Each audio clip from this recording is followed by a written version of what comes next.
Genshin Impact is a lot of fun, but there are so many systems and currencies that sometimes it's hard to know if you're doing the right thing. Are you investing in the right character? Are you spending your Primogen correctly? What can you do to squeeze more damage out of your team? Well, today I've got some quick tips coming directly to you guys. Last video, you left me some questions, you did the same on Twitter, and I'm gonna do my best to answer all of them. I'm also gonna add a few tips on my own, things that I wish I knew when I first started the game, but the first tip comes from today's sponsor, Keeps. Did you know that 2 out of 3 guys will experience some form of male pattern baldness by the time they're 35? If this is happening to you, it's okay.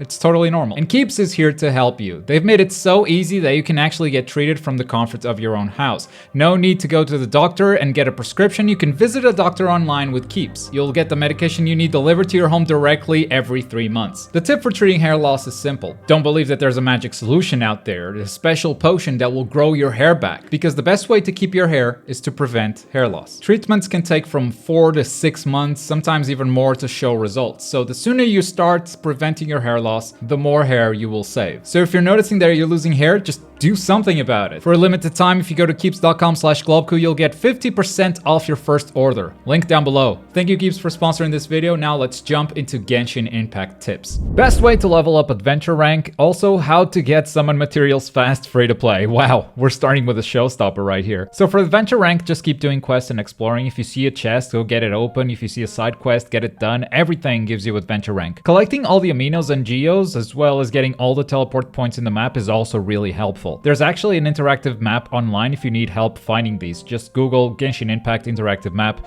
and you'll find it. It also includes any materials that you might need for ascensions or ores that you need for crafting. And I actually recommend looking at this map and marking this stuff on your in-game map yourself so you don't constantly have to tab out. The map can be marked and you can even label each marker yourself, which is something I wish I was doing from the very start of the game. Outside of that, for adventure rank, just make sure you never have maximum resin. Resin regenerates over time, so if you're at max, you're not gaining any. And this resource is very valuable, not only for materials, but for adventure rank as well, because basically, for every 20 resin you spend, you get 100 experience for adventure rank. So if you spend 40 on a world boss, you'll get 200. Just make sure you keep spending it, and if you really want to maximize your adventure rank every day, you're gonna need to be refilling that resin with Primogems. Technically, resin can also be refilled with fragile resin, and you may have a lot of it right now, but keep stocking up on it until the later levels, because as your world level goes up, the rewards you get from bosses is also a lot better. So you'll get a lot more out of each fragile resin you use, because later on this stuff is really hard to come by. For the second part of your question, how to get summon materials fast, free to play, outside of the basic progression stuff of doing quests and explorations, open your adventure book and start completing chapters. Keep an eye out for dungeons, not the domains, but the proper dungeons, this icon right here on the map. The first time you clear them, you will also get some decent rewards. The first 3 dungeons you did for the story can be revisited later, so go do them if you haven't yet. You can also go for achievements. There's a lot you can do to get Primogems, and chances are you haven't done all of it yet. That said,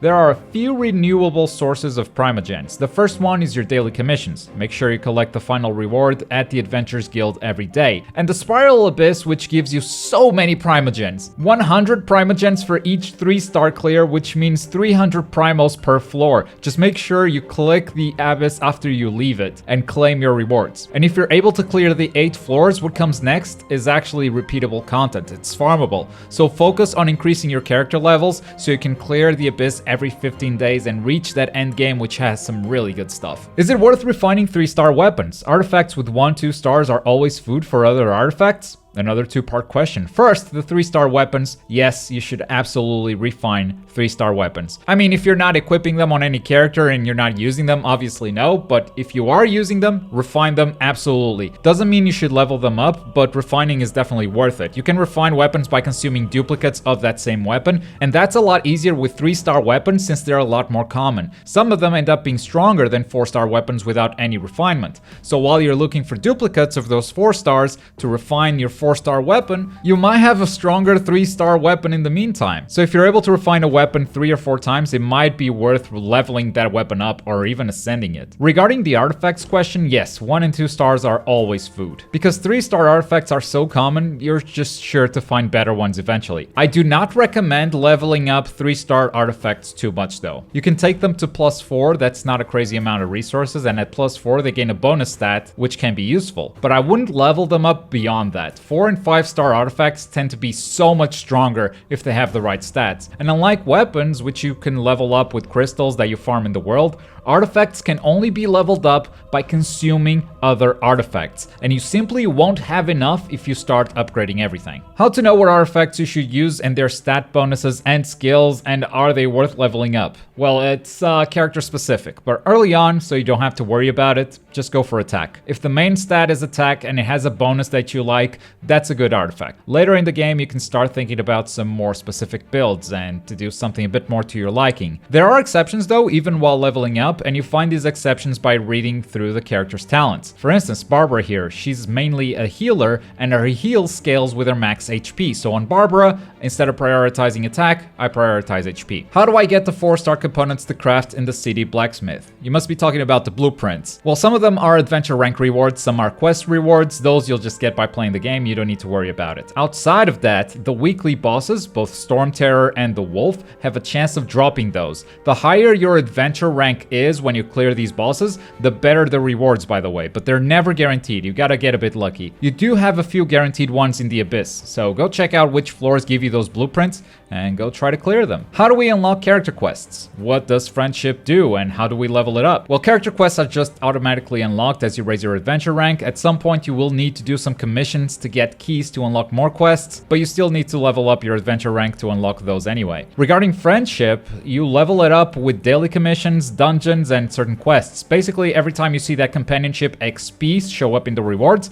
you'll level up the character's friendship level that you take with you. Honestly, I wouldn't worry about it because you don't get much from it. You unlock these stories in the menu, and you can get some new plates to show off in multiplayer. For now, that's it. Not much of a reward. I've seen discussion about how the whole gacha system works, like what's better, multis or singles? I've also seen this discussion. I'm 100% team singles. But you shouldn't feel too bad if you've been pulling multis, you haven't lost that much. To explain briefly, every 10 pulls you are guaranteed a 4 or 5 star, and that's your goal, right? Well, if you multi-summon, you just spent enough Primogen for 10 pulls, and you get that 4 or 5 star you wanted. But if you pull one at a time, you're still guaranteed the 4 or 5 star by the 10 pulls, only you might actually get lucky and get the 4 or 5 star before you've done the full 10 pulls. At that point, you can just bail out. You got what you wanted and you saved some Primogens for next time you want to summon. For instance, I wasn't very lucky with this pull that you see now on the background, and I got Xiangling at pull number 8. But that also means that I didn't take those last 2 pulls, I saved some primals, which means I'll have enough for 10 more pulls sooner than usual. Basically, there's no downside to pulling singles, and you might end up saving some Primogen in the long run. But the chances of you getting a 4 or 5 star are pretty much the same. Alright, those are the main questions I wanted to pull, though I do have a bonus tip that I think is essential. And that is, focus on 2 characters to level up. This is a gacha game, not only because of the random summons, but also because of its progression. The game starts out by giving you a bunch of materials and making everything super cheap, but soon enough you'll be starving for materials because everything is too damn expensive, be it experience books or essential materials or even your money. So take 2 main characters, make those your damage dealers, and make sure they complement each other. Make sure they can get some elemental reactions together. But you might ask, why only 2? If the party's made of 4, how am I supposed to clear the Abyss with only 2 strong characters? Well, for your 3rd character, pick a healer. No need to level them up all the way. Their main job is going to be healing the party anyway, not dealing damage. So if they're a bit weaker, that's fine. And the last one is just there for elemental reactions. You pop them in, do their skill, swap them back out. You don't want them to die, but they're also not dealing damage. They're just supporting the main damage dealers. Elements matter so much in this game. I mean, this is Keshi, my highest level character with my highest level weapon, and look how long it takes me to bring down this flower core without the lightning reaction. Now let's switch to my level 20 Xingqiu, and because his skill is water, that core is gone without leveling him up. Trust me, you will start from materials if you try leveling everyone up. I'm starting from materials right now because I made that very common beginner mistake. The sooner you start saving, the better. Just focus on 2 mains and give your leftovers to your healer. And with that, I'm out of tips. It's actually not true. There's so much more to this game, but ultimately, just have fun with it. If you're enjoying the game, just playing through the story, you're doing it right. If you're aiming to clear the end game as a free-to-play player, then you might need to optimize your routines. But don't let that stress you too much, because it can take away from the fun of the game. So just do what you enjoy doing. Don't forget today's sponsor Keeps. Get 50% of your first order with the link down below. And as always, thank you very much for watching. My name is Globku, and I'll see you next time. Bye.